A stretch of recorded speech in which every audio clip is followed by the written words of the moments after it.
एक बार एक व्यक्ति गरीबी से परेशान होकर महात्मा बुद्ध के पास गया और बोला कि कुछ लोग इस दुनिया में इतने सफल हैं कि वे करोड़ों रुपये कमा रहे हैं। दुनिया में कुछ लोग ऐसे हैं जो गरीबी में जी रहे हैं। ऐसा क्यों होता है और ऐसा क्या है जो सफल लोगों को दूसरों से अलग करता है? गरीब आदमी का यह सवाल सुनकर महात्मा बुद्ध ने कहा कि अमीर बनने और जीवन में सफल होने के कुछ नियम होते हैं जिस पर जाने अनजाने सफल लोग अनुसरण करते रहते हैं। आज मैं आपको उन नियमों के बारे में बताऊंगा जिन्हें अपनाकर आप सफल व्यक्ति बन सकते हैं। नंबर 1, अपने लिए एक बड़ा लक्ष्य चुनें। ज़्यादातर लोग जिनसे पूछा जाता है कि आपके जीवन का लक्ष्य क्या है, वे मुस्कुरा देते हैं और कहते हैं कि हमने अभी तक कुछ नहीं सोचा है। अगर यह आपका जवाब है तो इसे आज ही बदल दें। आज आप बैठकर गहराई से सोचिए और अपने जीवन का लक्ष्य बनाइए। नौकरी कोई चुना हुआ लक्ष्य नहीं है, लेकिन हाँ, यह जीवन का एक पड़ाव हो सकता है। अपना सही लक्ष्य चुनें और उसे हासिल करने के लिए यह 3 काम करें। सबसे पहले अपने लक्ष्य को कागज पर लिख लें, उसे केवल ध्यान में ना रखें। दूसरा, आप अपने लक्ष्य को प्राप्त करने के लिए क्या कर सकते हैं? क्या आप कम सो सकते हैं और दूसरों से ज़्यादा मेहनत कर सकते हैं? आप बात करना बंद कर सकते हैं और अपने लक्ष्य से जुड़ी किताबें पढ़ सकते हैं। इन सब बातों को एक ही कागज पर लिख लो। अपने लक्ष्य को दिन में कम से कम 3 बार जोर से पढ़ें। इससे आपका दिमाग इस बात पर सेट हो जाएगा कि आप खुद से क्या चाहते हैं। तब आप उसी दिशा में काम करना शुरू कर देंगे और आपको नए विचार नज़र आने लगेंगे। मेहनत करके आप अपने लक्ष्य को प्राप्त कर सकते हैं। नियम 2, खुद पर विश्वास करना सीखो। यदि आप वास्तव में सफल होना चाहते हैं तो आपको खुद पर विश्वास करना होगा। आपको विश्वास करना होगा कि आप भी सफल और अमीर हो सकते हैं। यहाँ समस्या है, ज़्यादातर लोग डरते हैं या उनके आत्मविश्वास को नष्ट कर देते हैं। या फिर 3 प्रकार के भाव व्यक्ति को हमेशा परेशान करते रहते हैं। पहला, गरीबी का डर। दूसरा, उम्र बढ़ने का डर। तीसरा, बुराई का डर। अगर आपको भी यह डर सताता है तो खुद से सकारात्मक बातें करना शुरू कर दें।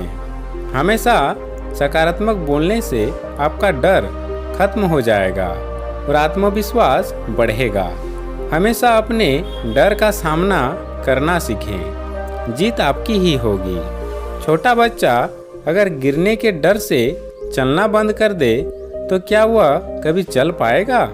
इसी सोच के साथ अपने लक्ष्य की ओर बढ़ें। 1000 बार गिरो और 1000 बार उठो।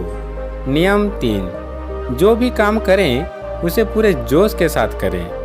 काम का नाम सुनते ही कई लोगों के मुंह लटक जाते हैं, लेकिन जब तक आप अपने काम में दिलचस्पी नहीं लेंगे वह कैसे पूरा होगा?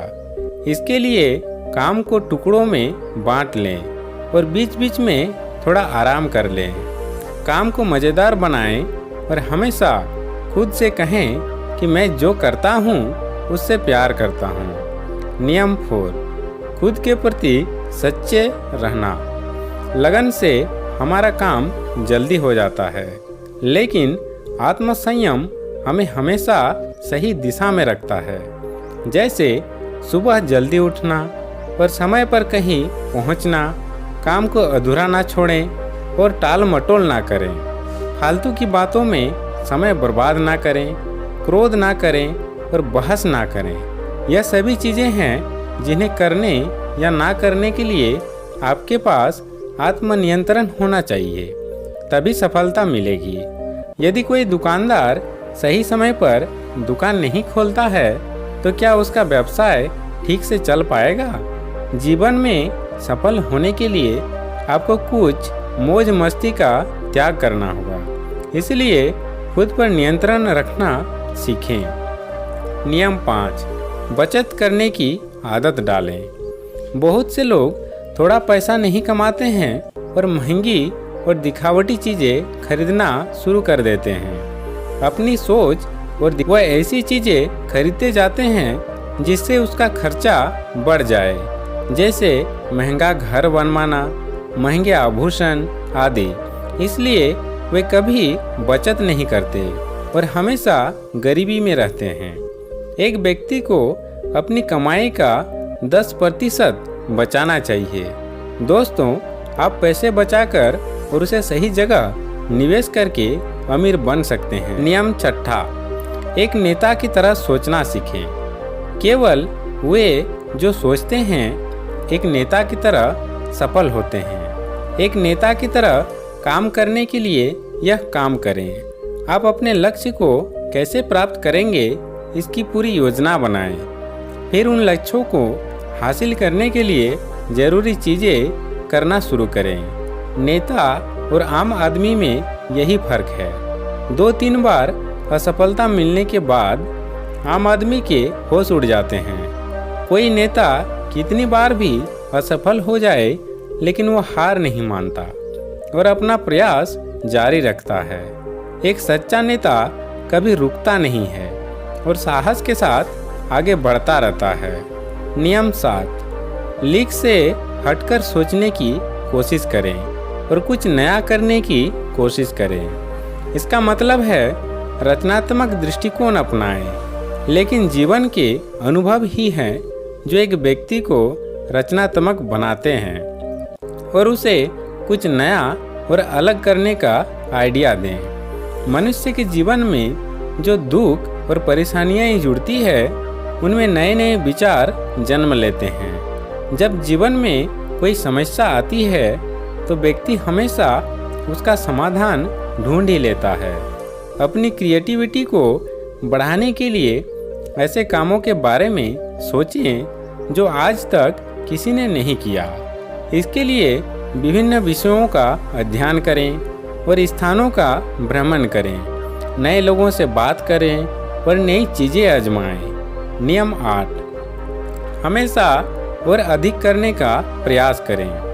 यह व्यक्ति के व्यवसाय या नौकरी में शीघ्र सफलता पाने की आदत है। जितना आपको जीतने के लिए भुगतान किया जाता है उससे अधिक करने का प्रयास करें। शुरुआत में पैसा कमाने के लिए नहीं बल्कि सीखने के लिए काम करें। मान लीजिए आप एक व्यवसाय शुरू करना चाहते हैं और शुरुआत में आप एक सामान व्यापारी के यहाँ काम करना शुरू करते हैं। इसलिए वहाँ ऐसा काम ना करें कि लगे कि आप केवल पैसा कमाने आए हैं। जितना कहा जाए उससे थोड़ा ज़्यादा करें और हो सके तो दूसरे लोगों की भी मदद करें। लोग आपको पसंद करेंगे और आप भीड़ से अलग नज़र आएंगे। जल्दी ही उस बिजनेस के लोग आपसे जुड़ने लगेंगे और बिजनेस से जुड़ी उन बातों को जानेंगे जो वास्तव में सफल होने के लिए ज़रूरी है। याद रखें कि जो मेहनत करते हैं वे हमेशा खुश रहते हैं और मुस्कुराते रहते हैं। ऐसे लोग अपने लक्ष्य को शीघ्र प्राप्त करने में सफल होते हैं। नियम 9, अपने व्यक्तित्व को आकर्षक बनाएं। सफल होने में व्यक्ति की टाइम पर्सनालिटी भी बहुत बड़ी भूमिका निभाती है। इसलिए अपनी पर्सनालिटी को अच्छा बनाइए। इसके लिए शुरुआत कपड़ों से करें। यह जरूरी नहीं है कपड़े महंगे हो, लेकिन साफ और अच्छे हो। साथ ही अपने शरीर को साफ रखें, पैर के नाखून से लेकर बालों तक। लेकिन शारीरिक सुंदरता से ज़्यादा आंतरिक सुंदरता मायने रखती है। इसलिए अपने चेहरे पर हमेशा मुस्कान बनाए रखें। लोगों से गर्मजोशी से मिलें, उनसे सहानुभूति रखें और उनकी मदद करें। इससे आपके व्यक्तित्व में 4 चांद लगेंगे और आपके दोस्तों की संख्या भी बढ़ेगी और आपके अन्य लोगों के साथ संबंध मजबूत होंगे, जो सफलता के लिए आवश्यक है।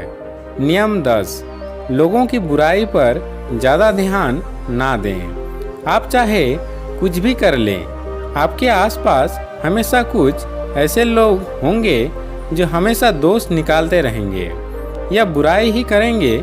इसलिए ऐसे लोगों की बातों पर ध्यान ना दें और उनसे बहस करके अपना समय और ऊर्जा बर्बाद ना करें, क्योंकि अगर आप उनसे उलझते रहें तो धीरे धीरे आप उनके जैसे हो जाएंगे।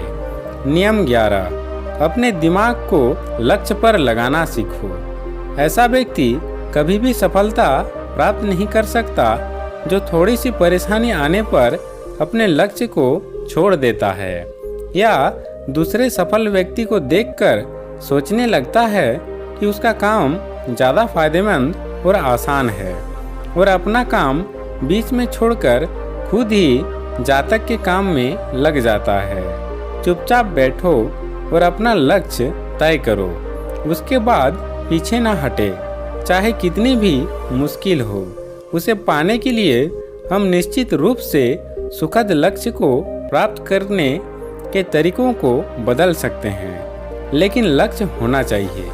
नियम 12, मिलकर काम करना सीखें। यदि आप जीवन में बड़ी सफलता प्राप्त करना चाहते हैं तो लोगों के साथ मिलकर काम करना सीखें, लेकिन अपने साथ सोच समझकर चुनाव करें। सबका लक्ष्य और काम में रुचि एक जैसी होनी चाहिए और इसके साथ ही हर व्यक्ति को लक्ष्य से जुड़े किसी न किसी काम में पारंगत होना चाहिए। तब तुम उन सब की सहायता करो, तब वे तुम्हारी नियम 13, गलतियों से सीखें। असल में जीवन में असफलता जैसी कोई चीज नहीं होती। यह सिर्फ शिक्षण है जो सिखाता है कि यह तरीका काम नहीं करेगा, तो इससे अपना सबक लें और दूसरा रास्ता खोजें। इसी तरह हर असफलता कुछ सिखाती है, इसलिए इससे सीखें और आगे बढ़ें। नियम 14, धैर्य रखें। फिर चाहे वो जाति, धर्म या सम्मान का मामला हो या किसी की गलती पर प्रतिक्रिया देना, हर व्यक्ति के स्वभाव का सम्मान करें और सभी का सम्मान करें, तभी आप आगे बढ़ पाएंगे और संकीर्ण सोच वाले कभी आगे नहीं बढ़ सकते। इसी तरह अगर कोई गलती करता है तो उसे सुधारने का मौका दे। अपना आपा ना खोए और चिल्लाए ना, कोई आपकी इज्जत नहीं करेगा। नंबर 15, अपने अंदर जाइए और खुद को सफल बनाने का जज्बा हासिल कीजिए। इस नियम को ना समझ पाने का कारण करोड़ों लोग असफल हो जाते हैं और जीवन में कुछ नहीं कर सका क्योंकि वो अपने भीतर नहीं था। यह मत सोचो कि वे भी सफल हो सकते हैं। साथ ही जीवन भर माता पिता परिस्थितियों और भाग्य को दोष देते रहते हैं। कभी भी अपने अंदर जाकर अपनी कमियों को देखने की कोशिश न करें। इसलिए आलस्य त्यागें और काम में लग जाएं। यकीन मानिए आप भी सफल हो सकते हैं और अमीर बन सकते हैं। इसमें समय लग सकता है, लेकिन यदि आप दृढ़ रहें तो एक दिन सफलता आपके कदम अवश्य चूमेगी। उसे अपने सवालों का जवाब भी मिल गया। उसने महात्मा बुद्ध जी को धन्यवाद दिया और चला गया।